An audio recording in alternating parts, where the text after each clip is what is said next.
चलिए और अब एक और महत्वपूर्ण खबर आपको बताते हैं। दरअसल आरबीआई ने यह कहा है कि आप बताइए, बैंकों के लिए कहा गया, चाहे वो प्राइवेट सेक्टर्स के बैंक हो या फिर सार्वजनिक बैंक हो, उन्हें कहा है आरबीआई ने कि आपने अडानी ग्रुप को कितना लोन दिया है आप ये बताइए, क्योंकि अडानी ग्रुप की चर्चा इन दिनों जोरों पर चल रही है, क्योंकि उनके शेयर धड़ाम से गिरे हैं। एफपीओ को वापस लिया है कंपनी ने, लेकिन इन सब के बीच जो है आरबीआई ये जानना चाहता है कि इस ग्रुप को कौन कौन से बैंक ने कितना लोन दिया, किस शर्त पर लोन दिया, क्योंकि इस पर बवाल मचा हुआ है। सागर, तो बिल्कुल, आखिर आरबीआई ने बैंकों से जवाब क्यों मांगा, इसके पीछे वजह क्या और आखिर किस तरह से लोगों का नुकसान होगा, और अडानी ने क्या जिक्र किया ये भी हम आपको बताएंगे। कैसे लोगों के जो पैसे थे वापस किए जाएंगे। सबसे पहले आप नजर अब डाल लेते हैं कि आरबीआई ने जवाब क्या मांगा है।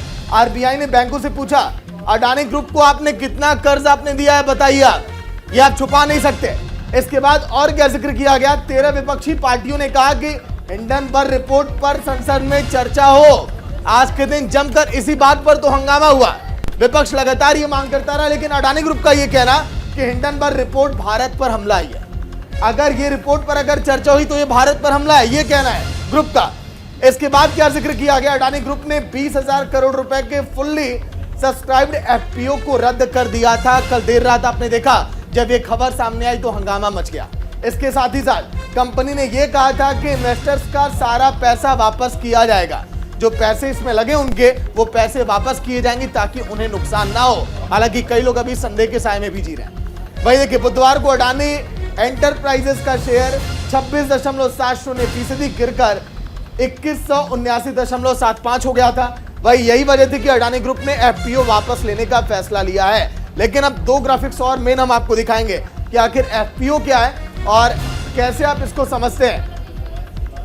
देखिए, तस्वीरें हम आपको दिखा रहे हैं, जो एक बड़ा जो है नुकसान कहा जा रहा है अडानी ग्रुप को। लेकिन जो जवाब मांगा गया बैंकों से, ये जवाब आखिर कब मिलेगा आरबीआई को, ये भी देखने वाली बात होगी। चारों बिल्कुल, देखिए जवाब मांगा गया है। दरअसल अमेरिका की हिंडनबर्ग रिसर्च की ओर से ये दावा किया गया था।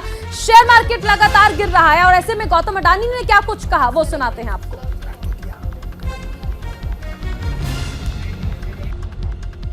For me, the interest of my investor is paramount and everything is secondary. Hence, to insulate the investors from potential losses, we have withdrawn the FPO. This decision will not have any impact on our existing operations as well as our future plans. We will continue to focus on timely executions and delivery of projects. The fundamentals of our company are very strong.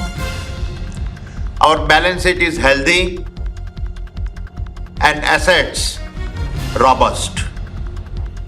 Our EBITDA levels and cash flows have been very strong, and we have an impeccable track record of fulfilling our debt obligations.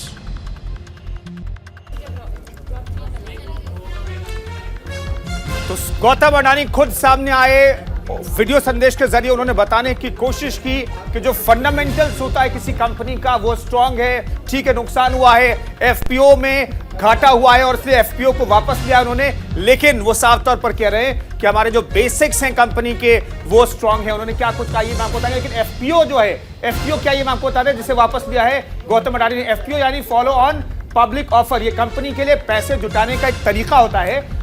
जो company पहले से share market में listed है, चूंकि अडानी बहुत पुरानी company listed है, वो निवेशकों के लिए नए शेयर ऑफर करती है। ये शेयर बाजार में मौजूद शेयरों से अलग होते हैं और इसी को वापस लेने का ऐलान किया गया। ज्यादा स्तर से शेयर प्रमोटर्स जो हैं इसे जारी करते हैं। ज्यादा एफपीओ का इस्तेमाल कंपनी के इक्विटी बेस पे बदलाव करने के लिए होता है। तो एफपीओ क्या है ये हमने आपको समझाया, लेकिन चारों समझाएंगी एफपीओ और आईपीओ जिसका जिक्र बार बार होता रहता है, दोनों में अंतर क्या चारों। बिल्कुल, चलिए अब आपको बताते हैं कि आखिर एफपीओ और आईपीओ में अंतर क्या है। कंपनी अपने विस्तार के लिए आईपीओ या फिर, देखिए हम आपको अंतर बता रहे हैं आईपीओ और एफपीओ में। कंपनियां अपने विस्तार के लिए आईपीओ या फिर एफपीओ का इस्तेमाल करती हैं। इनिशियल पब्लिक ऑफर यानी आईपीओ के जरिए कंपनी पहली बार बाजार में अपने शेयर्स उतारती है, जबकि एफपीओ में अतिरिक्त शेयर्स को बाजार में लाया जाता है। ये अंतर है आईपीओ में और एफपीओ में। फिलहाल देखिए, कहा जा सकता है कि पिछले हफ्ते से ही अडानी ग्रुप के शेयर्स जो हैं वो लगातार गिर रहे हैं और ऐसे में हिंडनबर्ग रिसर्च की जो रिपोर्ट आई, जो कि अमेरिका की कंपनी है, उसने मुश्किलें और ज्यादा जो है वो बढ़ा दी। हालांकि अडानी ग्रुप की ओर से 413 पन्नों की एक जवाबदेही जो है वो दी गई, जवाब दिया गया, लेकिन उसके बावजूद कुछ भी खास नहीं रहा और अडानी ग्रुप के जो शेयर्स हैं वो अभी भी गिर रहे हैं, जिसने निवेशकों की चिंताएं बढ़ा दी हैं।